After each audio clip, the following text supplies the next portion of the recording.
What's up, everybody? I'm Combat. Call me Red. It's my boy Zine. What's going on? It's my man Cub right there.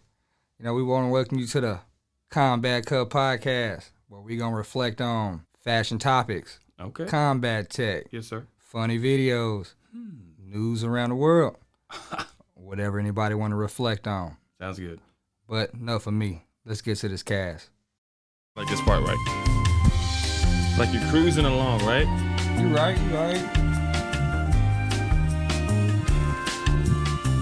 But then ain't nobody as classy as us, you know?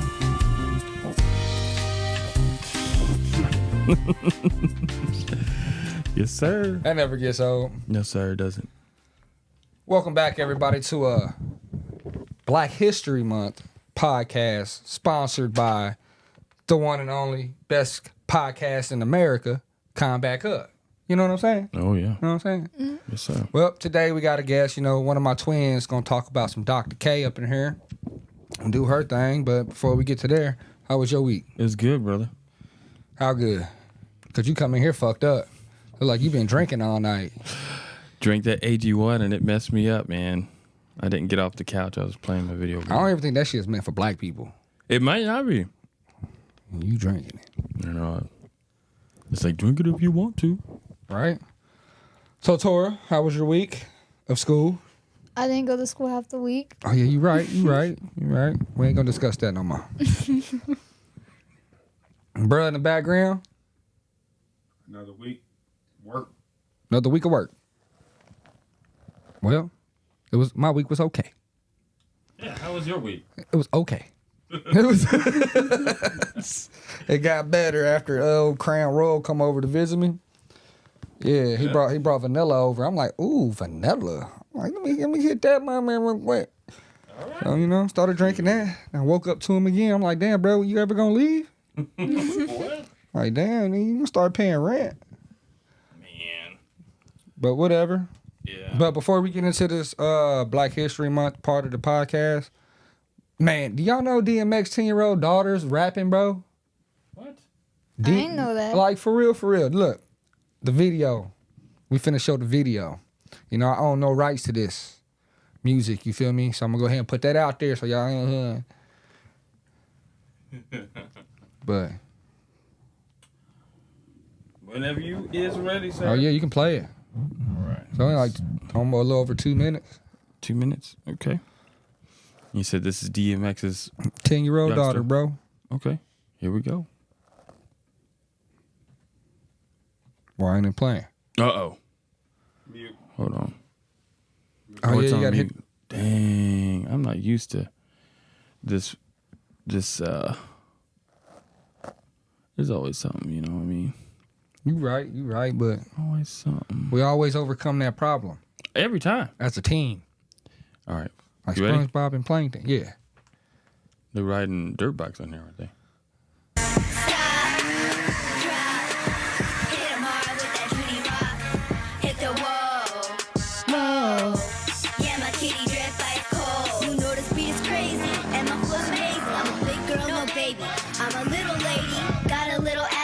Please don't make me mad at you, cause now I'm not feeling you. Now I gotta get rid of you. That's just how I get down. I don't wanna sit down. Turn my music up loud. Yeah, we going up now. Yeah, I know I'm funny. I get it from my mommy. But I ain't no dummy. I know how to make money. Yeah, I'm living my dreams. Got some new earrings. I ain't gotta be me. I just gotta be me. Got a new iPhone. Yeah, I got my own. Use my GPS so I can find my way home. Yeah, this girl is brave. That's just how I'm made. I'ma do my music till I get good grades. You see A+ and a star on my paper. Yeah, I'm doing good. I can only get greater. Stop, drop. I thought that shit's cool, bro. Hit the wall. That big ass dog, though. Yeah, my kitty drip by his cold. You know, that's a DMX breed. Drop. Hit him Man. up with that Judy rock. Hit the wall. Oh, yeah, my kitty drip by his cold. Kid on the grind, and I'm super fly. I can't even lie. I do more than try. What? All I do is win. What? Then do it again. I ain't even 10. That's word to my friend. Princess, your highness. Mommy is my style. Look at the way I do this. Fun me in the shower. All the kids with it. Johnny Rock, we did it. Hit the wall with it. That's right, we did it. No more homework to do. I'ma log off from Zoom. We gon' order pizza, have a party in my living room. I just got some new J's, new nails, new brakes. I'ma do my way. Turn up every day. Nothing I can't do. Believe myself too. With a PS5 in my room. I'ma do me, not you. JR is great. Put the icing on the cake. I just show love. Ain't got time to hate. Stop. That's what's up. Drop. Okay. Hit 'em hard with that Judy rock. Hit the wall. Oh. Yeah, my kitty drip ice cold. Stop. Drop. She lost me when she said she got a PS5 in her room. Well, I mean, It was cool. It was sweet though. You feel me? She'll get better. yeah, I guess eventually. Oh yeah, it's in her bloodline, bro. She a rough rider. You feel me? That's right. That was the name of his. Rough Riders, bro. Yeah, man, it's been a while since I checked all that. So what we got next? Tora, you want to tell us a little bit about old Dr. King? I guess I will.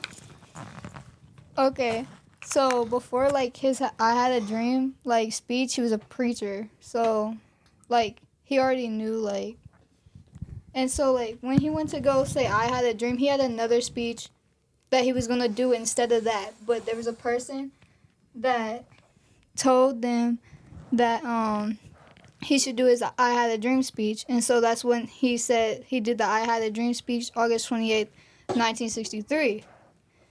And then his last speech was April 4th, and that was like, it was that morning before Martin Luther King got shot at that hotel. He got shot leaning over the rail talking to Mrs. Jackson. Oh. Yeah, and the guy said that when he got shot, For real. Oh, my bad. the guy said when he got shot in the jaw, and one of his shoes fell off. And he yelled to the police officers to get an ambulance because their lines were cut, so they couldn't call. Oh wow. Yeah. Is that true? And then, like, also back then, that's when, like, the white people would start beating on all the African Americans. And, like, they would have, like, fire hoses sprayed at the African Americans. Yeah, that's true. That was right there when he got shot the same day. No, it's like it was going it was on around in the it, yeah. in that whole time frame, you know. Oh, okay, yeah, I knew about all that. Yeah, When cops just brutally just pick out random black people and beat start- the shit out of them with their little Rodney King sticks. yeah, You know. yeah. I didn't know that they cut the lines, the phone lines. like Yeah, I didn't either. Yeah. That was news to me. Interesting. Yeah, I was watching something about it yesterday, and it said he went to go call, but the lines weren't working. Wow, doesn't surprise me. That's some government shit. Just like JFK, it was the government, and JFK was a nigga. His skin tone might have been white, but on the inside he was a nigga. He was a nigga. Yeah, and the guy said that they never said that, like, they don't say, oh, he died. They said we lost him. Instead of saying, oh, he died, he passed away. They said we lost him instead. He was murdered. Mm-hmm. Yeah. He didn't die. Well, he Well, was he murdered. died because he was murdered, but that's a way of kind of minimalizing it. Yeah. I know that the FBI was also a part of a lot of the racial things. They would instigate things and Told you. infiltrate The black, feds, bro. black institutions and Can't trust them motherfuckers for Organizations. shit. Yeah, there's a movie over it. yeah. That's just the tip of the iceberg. Man, watch Selma, Lord Selma. Man, that movie will change your life. I started That's watching about- that last night, too. Man, that's a good movie. Mm-hmm. If you ain't watched it. And of course. that brings you up on Black history too, you feel me? Within that time period. And of And course, this is about the same time period she talking about. the Yeah. CIA too doing their thing. I'm telling you, bro. I'm gonna Yeah, be fresh bringing as hell drugs in. when the feds watching. Yeah. Because, I mean, you go, what, 60 years back? You look at the family unit 60 years ago. It don't look like it does today in the black community. Mm-mm. No, sir. 100 years. Doesn't look like that. Well, maybe not 100. Well, yeah, 100. It's crazy. It's crazy. Are you ready? Yeah. This is Okay. the I Had a Dream speech by Martin Luther King. All right. Tells you about, what's going on in that little area. I can't believe your Xbox died. On a hot day in August 1963, Man. Dr. Martin Luther You had to put King that on Jr. national delivered a TV? speech that would Yes, sir. define the civil rights movement. Yes, my Xbox died. This, of course, was his I Have a Dream speech, delivered on the steps of the Lincoln Memorial during the March on Washington for Jobs and Freedom. Ooh, can you pull it up a little bit? It's really low over here. I have a dream that my That good? poor little children Yeah, will that's one good. day live in a nation where they will not be judged by the color of their skin, but by the content of their character. I have a dream today. The March on Washington served as a massive push for economic and political justice for African Americans. Held during the year celebrating the 100th anniversary of the Emancipation Proclamation, crowds marched on the National Mall to watch a variety of musical performances and speeches. Dr. King, a Baptist preacher and prominent civil rights leader, was scheduled to speak towards the end of the day, his debut on the national stage. Up until that point, King mostly addressed small crowds at black churches, rallies, or fundraisers. This time, he would be seen by nearly 250,000 people on the ground, as well as millions at home watching on television. This was an opportunity to reach a wide audience and persuade the public and the government to take action against racial injustice. The night before, King worked with a close group of advisors to get the speech just right. They worked through the night, settling on a final draft in the pre-dawn hours of August 28. Interestingly, the phrase, "I have a dream," a phrase he used in earlier speeches, was nowhere to be found in this copy. The words wouldn't manifest until almost halfway into Dr. King's speech, when gospel singer Mahalia Jackson, who had performed earlier in the day, called out to him from the sidelines to tell them about the dream. King set his prepared remarks aside and improvised the rest, crafting a soaring speech that would sear into the minds of millions of Americans. No, we are not satisfied, and we will not be satisfied until justice rolls down like waters and righteousness like a mighty stream. The speech was divided into two parts. The first listed the injustices that African Americans faced: segregation, police brutality, disenfranchisement, and discrimination, and urged a call to nonviolent action. The second launched into King's dream of peace and racial harmony, a vision of a future in which people will not be judged by the color of their skin, but by the content of their character. I have a dream. Highlighting King's skills as a preacher, I Have a Dream was part sermon and part poetry, using rhetorical devices like repetition, rhyme, and vivid metaphor to drive his points home. It was peppered with historic, biblical, and literary references that moved the crowd. This message of struggle and hope became Look the how many defining people showed moment up, not bro. only of King's career, but also the civil rights movement.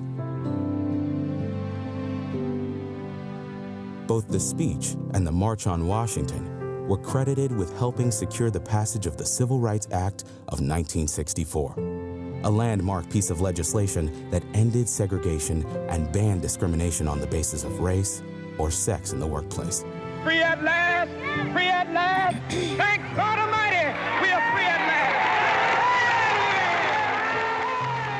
last. The speech also resonated with activists around the globe. I have a dream. The phrase that wasn't even meant to be in his final draft appeared in political actions all around the world. It's considered one of the world's most transformative and influential speeches, alongside others like Abraham Lincoln's Gettysburg Address and Winston Churchill's Blood, Toil, Tears, and Sweat. I Have a Dream is only one of Dr. Martin Luther King Jr.'s many achievements, but it's nonetheless one of the most pivotal. I am happy to join with you today in what will go down in history as the greatest demonstration for freedom in the history of our nation. Amen. And they did too.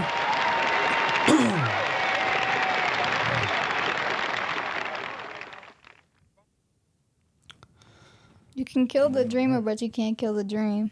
Amen. She nailed it. Nailed it.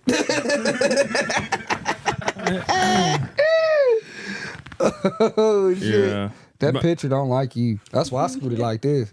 You might have to scoot it up onto the ridge like that and then let it rest back. Yeah. It'll still find a way to hit her.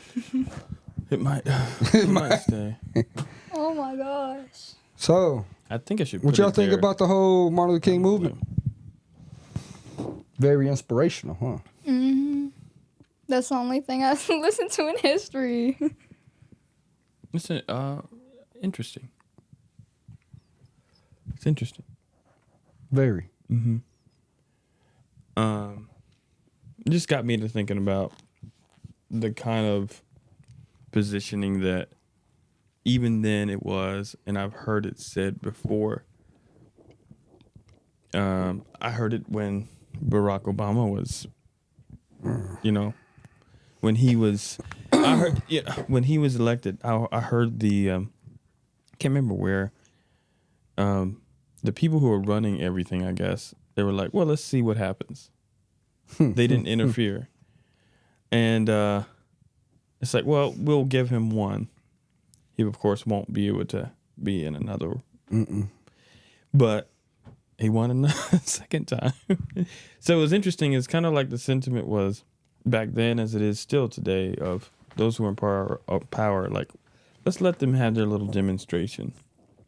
You right. And you see this played out in like the interference of law enforcement, FBI, back in the day. All the crickets. Yeah, well, how they were infiltrate those, the black organizations and tear them down from within by pitting each of them against each other. Same things. That's how they take down countries too.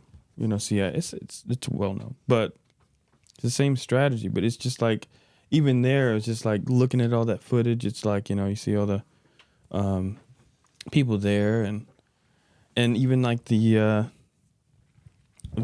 newspaper clipping, it says they're coming from everywhere.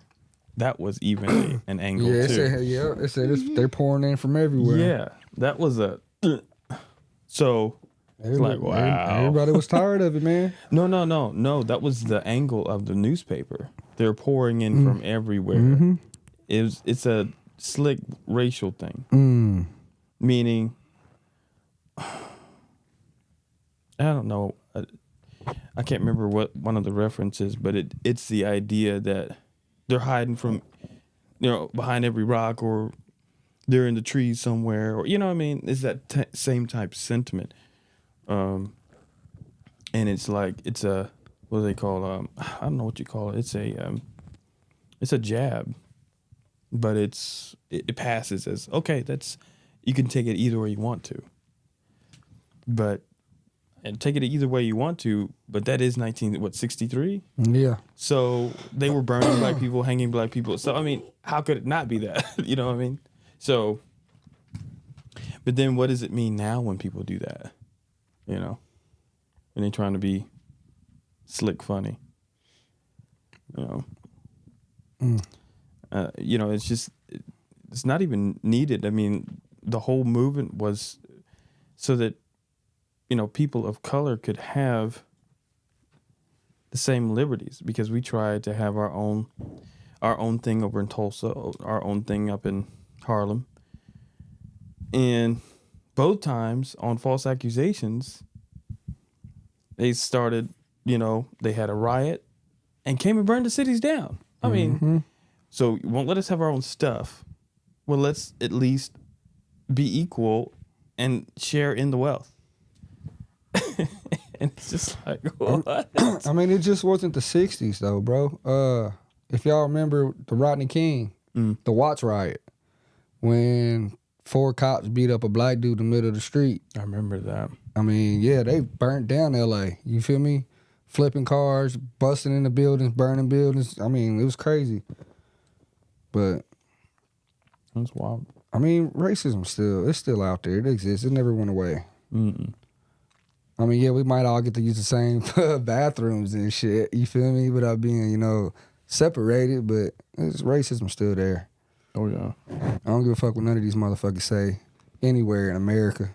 Yeah. It's still there. Like, I don't necessarily believe that it kind of, inhibits, like specifically me. It doesn't inhibit me in the success of me being a businessman. It doesn't. I mean, if it does, I'm not aware of it, but because I'm judged based on my ability to be able to do what I said I can do. And that is the seed of my success as well. So it's like I'm judged on what I can do. So in a way, I am living that dream. I'm just judged. Oh my God. Oh no. Fuck them.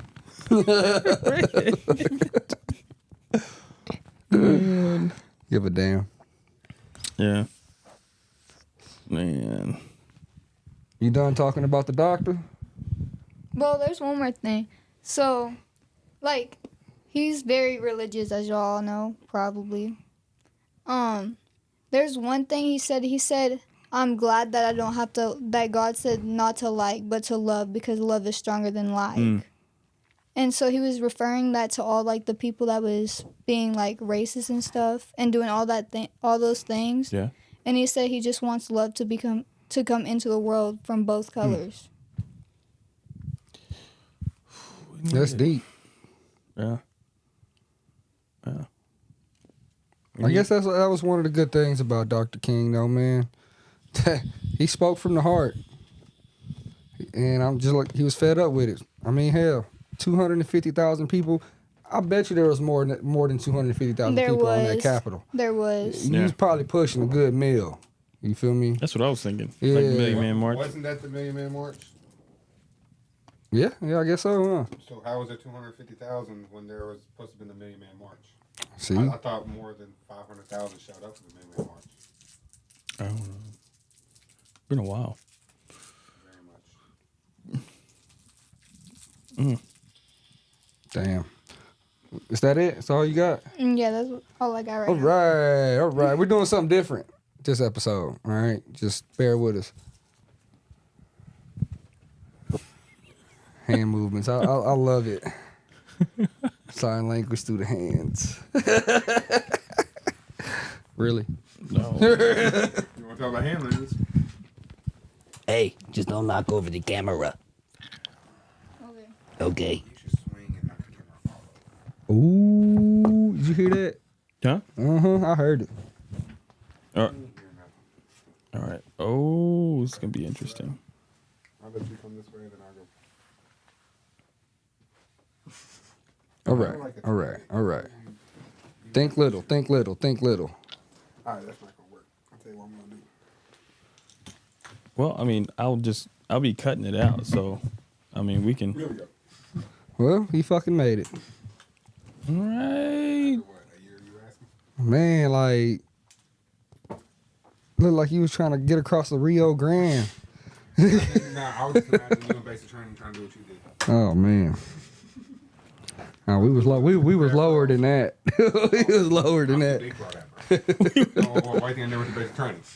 My brother Kyle finally shows his face, and he got something to remark on the Black History thing. You know, a couple of remarks. So it's good getting feedback from everybody or input. Yeah. You need that. Big feet. Big feet. What up? Welcome. You here? I'm here. That's what's up. About time, I guess. Yeah, that's what's up. So, insight us on your thoughts on Black history, bro. Been waiting. Which part of it? All of it? We can hit all part of it. I want to hear about the White Panthers. All right. So I don't want to get this wrong. Let me double check on the exact date. Oh, all right. Yes, sir. This nigga could have been researching that the whole time he was sitting over there in that damn chair. You are 100% correct. That's what I thought. Okay, so That's bad. I'm out of sun there drop were too. three white people that started the White Panther Party. The White Panther Party actually was a reply to Huey P. Newton going on live television and doing an interview saying, where's all the white people who support this movement? What is there that white people can do to help us? Because I know not all white people are racist. I meet some of y'all that do help and want to progress our movement. So where are y'all at? We need your help. Yeah. And you had, now I'm not even going to try to speak this name. Pun, I'm not going to disgrace that name by trying to speak it. But then you have Lenny Sinclair and John Sinclair. Now, I don't know much about the other two, but John Sinclair was actually one of the biggest marijuana activists during that time. Because this man went to prison for 10 years for selling or giving an undercover cop 2 joints. 10 years? 10 years. Yes, No sir. way. Yes, sir. You can look it up. He became one of the biggest. He was actually, this is the crazy That's thing. why I heard that name before. Yep. He was released because of John Lennon and Okinowo, or the other guy that was in the group with John Lennon. But John Lennon helped him get released a pardon. Interesting. Yes, sir. John Lennon was trying to get that weed. You think he already had to connect by then. I know, right? He said that shit wasn't good enough. Oh my goodness. I guess Rick Ross had to stop selling his shit all by then. But now anyway, so John Sinclair, he came. Him, Lenny Sinclair, and Pun. They all in November of 1968, they came out with the White Panther Party. Okay. And it was help out Huey P. Newton and the Black Panther Party. Their first, they had a 10-point program, just like the Black Panthers did. Their first point of the 10-point program was to fully endorse and 100% push the Black Panther 10-point program. That was their very first point. Was, hey, this is the number one thing we're doing. This is it. John Sinclair was, you could look at him like a hippie, they said. So a lot of their stuff was also a clean air, a clean earth, trying to make sure everybody has jobs, just trying to do the right thing, a righteous movement. Damn, they were trying to go green a long time ago. Yep. Now, of course, the government and everybody else made them radical, is what they call them. They call them a radical anti-war movement. Interesting. Yes, and they actually used a White Panther. Oh, wow. All right. Yes, sir. Interesting. Never heard of it. But that makes sense, though. I mean, a community or a group that supports, I mean, you have to think the Alabama bus during when all the people got beat up in Alabama. Was it Birmingham? Was it Selma or Probably Montgomery. Montgomery, yeah. The first people off the bus was white people. Go back and do the history on it. The first people off the bus was white people. They took the more lashings than anybody there. They were the kind of the line. Like, hey, look, you want those? You got to come through us first. Yeah, I can see that. Yeah, it's their punishment. They did a lot of shit like that back in the day, though. To the white people that was against they still do with it, bro. us. You feel me? They still do it. Yeah, they still. I was in Walmart a month ago and I got called a wigger because of my hair. Oh. I was fully dressed out in boots, not Wranglers, but Levi jeans and a regular T-shirt. And I'm with my family. All it is because I have my hair twisted in braids. I have a 6-foot-something dude, black guy in full country outfit, the same way my brother wears it. Walked right past me with his teenager son. I was like, man, if that's a wigger, I ain't never seen one. I would have punched that nigga in his shit. That was my first, bro. To this day, I still regret I didn't. But I was with my family. I don't give a fuck who with me, where the fuck we at. And that's a long story. And to the man, I hope he see this. Any day, one-on-one. Any day, one-on-one, bro. Any day. You caught me the wrong day with my kids. Next time, you and me. I'll show you what your son, I'll show you something what I can do to you. Oh, no. But to this day, bro. I'll do it. That's fine. My brother can handle it. I'm cool with that. He have the same complexion anyways. He's about, 100 pounds on my brother. He'll still I'm going to beat the shit out of you. Dog walk you. But no, I mean, it still happens to this day, man. I mean, I see it happen all the time. So a black guy in cowboy boots and a cowboy hat? Cowboy had a Realtree jacket on, cowboy boots or muck boots, you know what I'm saying? Wranglers, had a fishing pole in his hand, man. He was about to go and teach his son how to fish. Like he was on some real daddy duty type shit. This was at Walmart? And at Walmart right here in Lawrenceburg. And I literally was walking past with my cart and dude popped it off and I just stopped and I looked at him. My first instinct was like, hold up, bro. Right here, right now. Well, I just really? Like, really, man? Like, you 35, 40 years old. I'm 33, bro. You really right now? I would have took his fishing pole, nigga, and went and bought it for myself. I thought about sticking the fishing pole, shining it up real nice. No, not shining. Turning it sideways and sticking it straight up his ass right in front of his son. But what I thought was the irony was a black guy with cowboy boots. Thank you. Thank you. So that's what makes me wonder, what was on his face? Was he serious or was he kidding? I thought he was joking at first. So I stood there staring at him and he stopped and looked back at me and smiled. And I was like, this dude's serious. Like he literally was, he was really serious. And I turned around, walked off with my kids. And this man came up and was, he was really trying to get the issue that night. He really was. He was pressing the button, dude. That doesn't make any sense. And my wife says I had the most patience out of everybody, so I must. Yeah, because, you do because nigga, I'm from California. All I think about, bro, is a WWE match. I wanted the body slam right there in the middle of the toy section. I just want to take that mic seriously. Look, this is the thing, nigga. I'm from California. All my family's black. You feel me? Every one of them. You feel me? And yeah, I'm in the South now. Nigga, I wear cowboy boots. You feel me? Man, that's all right. Come on, bro. I ain't finna walk around. God damn, how hard of a hit do you need? That's all you heard. Wow. Fuck up my story, nigga. Let's get back to the video. Shut up, Ginger. Uh-oh. I wish I had a taser gun. Oh, we can get it popping. Oh, no. We can get it popping. Two tasers at one time. See which one pee first. You. Not me. I got more weight on me. I can handle more. Oh, yeah, that's cool. Because I'm hit your bones I'm going faster. for your nutsack. I ain't going for none of this. And you got a chain on too? Oh, bro, it's over. Oh, I'll taser myself. But your nutsack is going to be electrocuted. Bet you won't taser yourself. Go give me a taser. We'll do it right here on fucking now. We'll go live. Next week. I'm going to Ethers right here. I'm going to Ethers this week. Tomorrow morning, I'm picking me up a taser. Handheld or police? Handheld. You can't get a police one without a license. I done tried. Bullshit. Bro, I done asked. Ain't nobody trying to sell them. Give me one. You ain't asking the right people. Obviously not. Too much information, feds. Yeah. Fuck the ATF too. I'm going to stay fresh. I forgot about them niggas, ATF. Nah, you got to work with the TBI. I ain't worried about them fools. They just like the FBI, a bunch of bitches. I did not say that. I am scared of y'all. I'm just trying to live my life and pay my bills with a legal job. I promise. The TBI is... I ain't got no problem with you. The TBI is better than the FBI. They actually handle business. You feel me? TBI handles their business. Oh, yeah. FBI, they be on some bullshit. That's what the B stand for on FBI. Bullshit.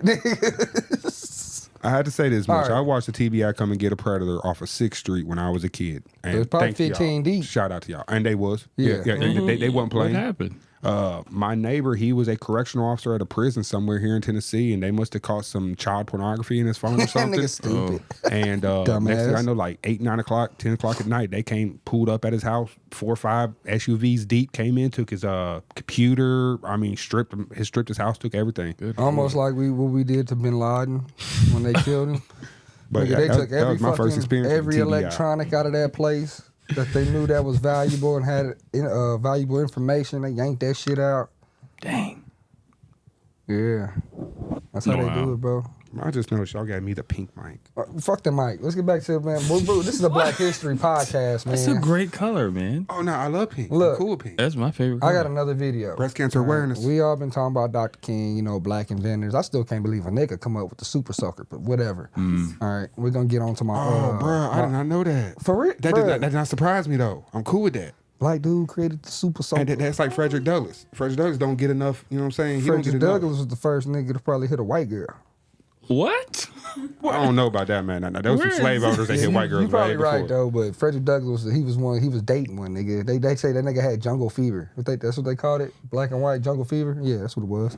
No. He would have to have vanilla fever or something. It'd be different for him. No, she had jungle fever. Yeah, they calling us, animals. Yeah, she had jungle fever is what they call it on that bullshit. But he would have had All right, something bro. else if he Let's was hit get, a white man, girl. nigga, let's get to Harriet Tubman. Nigga, damn, bro. I'm trying to listen to my great grandma. All right, here we go. Great grandma. Bio dot whatever. Here we go. Is that it?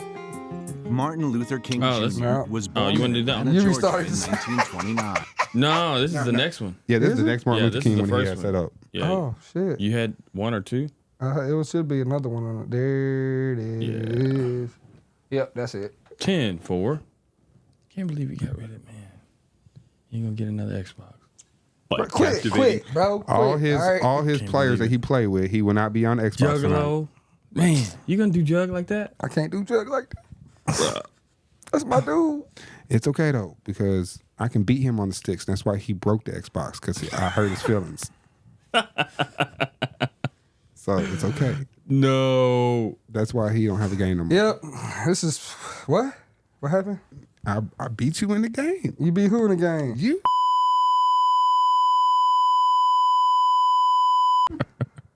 You didn't beat shit, nigga. Said what? Oh man. Play with me. I can't deal with you, bro. I control that next time. Huh? You heard me. Huh? Oh. All this Boring. burning going on, man. I'm glad you're a firefighter. No, former. Former. Oh, yeah. Don't get it twisted. He's still running the burning houses if need be. Oh, if I need to, I will. In a New York minute. He would rather play with the hose though. No, I'd rather be in there ripping the fucking ceiling out with a pipe pole Hey, that to do get sound to the fun, though. fire. Hey, And look. then I'll play with the hose. Speaking of hose, during the Harriet Tubman times, they didn't have to worry about that too much, did they? They didn't have too many water hoses during then, did they? They had fire. Yeah, they had fire brigades. departments back then, but it was more like a water cannon. Yeah, And like buckets. and buckets, bucket brigade. That's where the bucket brigade come in, you know, back in them times. But Yeah. I'm just glad now that it's all high tech and they're really for protecting firemen. Like, that's amazing. The history. We ain't even gonna get. That'd be another podcast because I can get into the history of the fire department all day. Yeah. Okay. Ready? Yeah. In history, Bam. Harriet Ross Tubman was many things in her long life: slave, liberator of slaves, Union Army spy, suffragette, and a public speaker. She used the force of her convictions to save lives and fight against oppression. Harriet was born into slavery in the early 1820s on a plantation in Dorchester County, Maryland. I remember them times. Named Araminta, or Minty, at birth, she was one of 9 children. Her mother, Harriet Ritt Green, was the cook on the plantation owned by Mary Pattison Brodus, while her father, Ben Ross, managed the timber business on a nearby plantation. Ritt tried to keep her family together, but when Mary Brodus' son, Edward, sold the 2 older girls in the family, they were separated forever. Later, when her youngest son was going to be sold to a trader in Georgia, Ritt hid him for a month with the help of other slaves and free blacks in the community. She would threaten violence to anyone who tried to take him. Eventually, Brodus backed down, and the defiant acts of her mother influenced Harriet and her belief in the possibilities of resistance. From a young age, Harriet looked after her younger siblings while her mother worked at the big house. When she was 5 or 6, Mrs. Brodus hired her out as a general cleaner and nursemaid to a local family, the Cooks. Life was hard for Harriet because she was beaten by Mrs. Cook when she was too slow doing chores. Harriet also worked on muskrat traps in the nearby marshes. Once, she became so ill from the swampy work conditions, she was sent home to recover. Fortunately, her mother was a renowned healer and was able to nurse her back to health. Then she was sent to work as a nursemaid for a woman known as Miss Susan, which was another painful experience.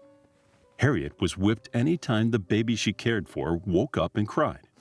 On one occasion, she received 5 beatings before breakfast. So she started to wear extra layers of clothing as protection, and she even ran away for a week. In her early teens, Harriet suffered a serious head injury when she was struck by a metal weight thrown by an overseer. He had been aiming at another slave who was making an escape attempt.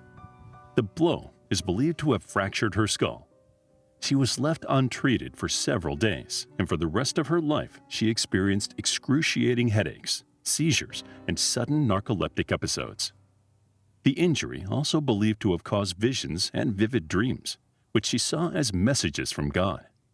Although illiterate, she was taught Bible stories from her mother. She preferred the Old Testament, where enslaved people were freed, rather than the New Testament with its emphasis on obedience. When Harriet's father, Ben, turned 45, he was granted his freedom, as promised by his owner, Andrew Thompson. Some years later, Ben hired a lawyer to investigate his wife's status. Rit had been made a similar promise by Mrs. Brodus's father, but it had never been honored. However, making a successful legal challenge was almost impossible. In 1844, Harriet married a free black man called John Tubman and legally changed her name from Araminta. John Tubman was older, and the marriage was complicated due to her slave status, and according to law, any children they had would be considered property. In 1849, Edward Brodus attempted to sell Harriet due to her continued ill health. He was unsuccessful. During this, Harriet prayed that Brodus would die. But when this happened a short time later, she said that she regretted her earlier prayers. With Brodus's death, it was even more likely that Harriet and her immediate family members would be sold. She would not wait for that to happen. On September 17, 1849, she tried to escape with her brothers, Henry and Ben. At the time, all three had been loaned out to a nearby plantation, so their absence was not immediately noticed. A reward of $100, about $3,100 in modern currency, was offered, but within days, all three had returned. Harriet was the most reluctant.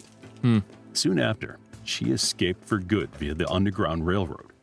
This was a network of abolitionists in the United States and Canada who guided escaped slaves to the free states and provinces of the North.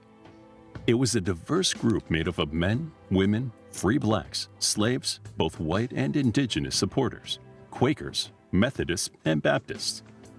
Like the escapees who had gone before and would go after her, Harriet traveled by night and took shelter in safe houses during the day. She traveled this way to avoid the bounty hunters patrolling the area. She was guided to freedom across the Mason-Dixon line by using the North Star Railway and oral instructions from railroad operators.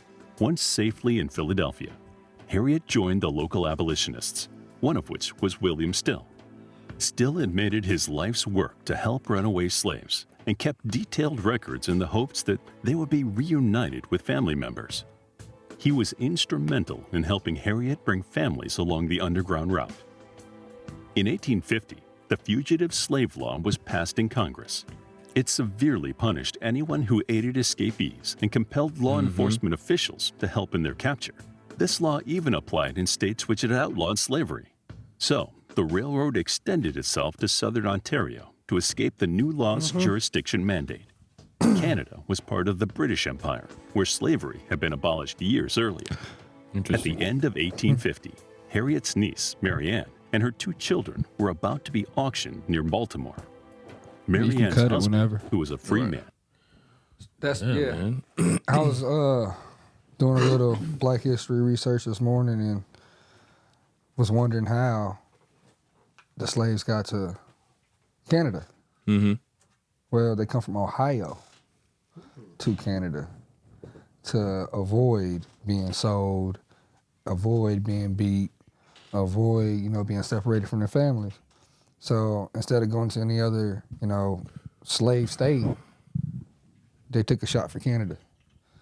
And that's why we got natives and, our people that was in Canada back in the day, you feel me? Yeah, they just stayed.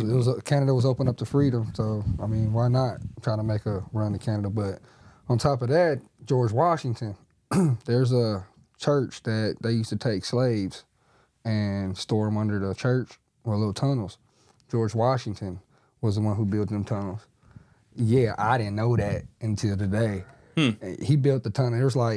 It's one long tunnel that leads to 7 different ways, man, but it all goes under the church, and that's where they kept slaves at that was running. Did George Washington have slaves? I don't know. Yeah, he did. So he owned slaves and hid slaves. How did he treat his slaves? I don't know. I'm going to check into that now. I don't know. That'd be kind of funny if he was cruel to his slaves, but he hid out other slaves. That nigga a hypocrite. I would hate to say that, but I mean, that's life though. That's human nature. People being that way. I mean, but you would think if he treated his slaves too good, then they would have hated him. Yeah. And he never became the first president. The interesting thing is, I can't remember what they were called, but there was a black president before George Washington too. And then there were slaves too at that time. So it's weird. That's weird. So apparently, it's not what we understand it to be today, what it was back then. So it became something. And I know that whenever the cotton industry came into full swing, that's where most of the motivation was to continue slavery. But yeah, it's a lot of history we just don't know anything about. Right. But Harriet Tubman was a G though, bro. Yeah. As much as she went through, seen, and still was able to get free from the motherfuckers and free others. Like, that's what's up. It is. They said that she had excruciating headaches on a daily basis almost. Seizures and all kind of shit, bro, because of that fucking She rock. still had to get up and do everything that her master wanted her to do. Her slave owner, whatever you want to call. That's but crazy. That's why they say black is strong, man. I know people nowadays that won't even get up and go do a 4-hour shift at work because they head hurt just a little bit. Imagine what she went through. Like that's some real soldier type stuff. And then to go through and the next 15, 20 years do what she did, there ain't too many like her, man. They ain't built like that no more. People ain't built like that no more, man. That's a whole different generation. Man, woman, child, and all. No matter what you are. Yeah. Yeah. I need some battery power here. I got like 9%. Well, that's what's up, man. Y'all, I ain't got nothing else till next week. All right. I have nothing. Nothing. You got anything, bro? I'm good. I guess I'm going to do some more research this week. And right. You ain't got shit. Put your damn hand down. I'm loyal.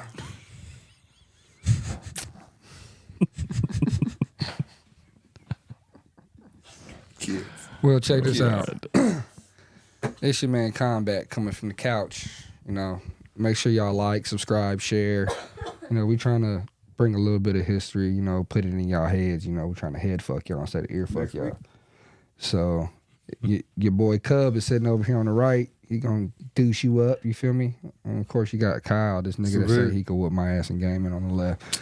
But once again, man, it's your man Combat. Check me out. Sticks and Stones. What?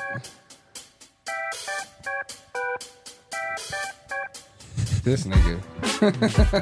This ginger. This podcast. People enjoy it, man. People enjoy it. They better. Oh, God. Pooh Shiesty.